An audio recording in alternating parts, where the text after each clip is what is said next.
En Iran, les 7 candidats à la succession d'Hassan Rouhani se sont affrontés lors d'un débat télévisé samedi, le 3e et dernier avant le scrutin présidentiel de vendredi. 5 des 7 prétendants sont des ultra-conservateurs. L'un des candidats modérés, Abdelnasser Hemati, a prévenu qu'un retour au pouvoir des partisans de la ligne dure aurait de graves conséquences. Monsieur Raisi, je vous demande, à vous qui êtes le chef de ces 5 personnes qui se dressent contre moi, ce qui se passera si le pouvoir tombe entre les mains des extrémistes partisans de la ligne dure. Que se passera-t-il s'il tombe entre vos mains? Laissez-moi vous le dire très clairement. De nouvelles sanctions, avec un consensus mondial plus fort, auront lieu. Quasiment assuré de remporter l'élection, l'ultra-conservateur Ebrahim Raisi fonde sa politique étrangère sur l'accord signé à Vienne en 2015 avec les Occidentaux sur le nucléaire iranien.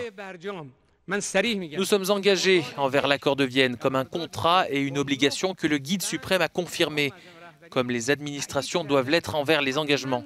Mais vous ne pouvez pas le mettre en œuvre. L'accord doit être mis en œuvre par une administration forte. Les négociations sur le programme nucléaire iranien se poursuivent à Vienne, mais il est peu probable qu'elles aboutissent avant le scrutin présidentiel. Hassan Rouhani avait promis de trouver un accord avant de passer la main à son successeur en août. Miné par les sanctions internationales et la pandémie de coronavirus, l'Iran fait face à une grave crise économique. Depuis que je travaille, j'ai vu les conditions économiques se dégrader au cours des 6 ou 7 dernières années.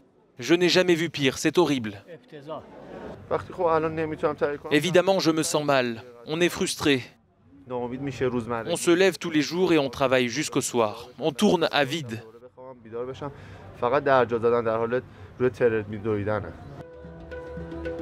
L'un des défis de ce scrutin sera d'inciter les Iraniens à se rendre aux urnes. D'après un récent sondage, seuls 36% des électeurs ont l'intention de prendre part au vote.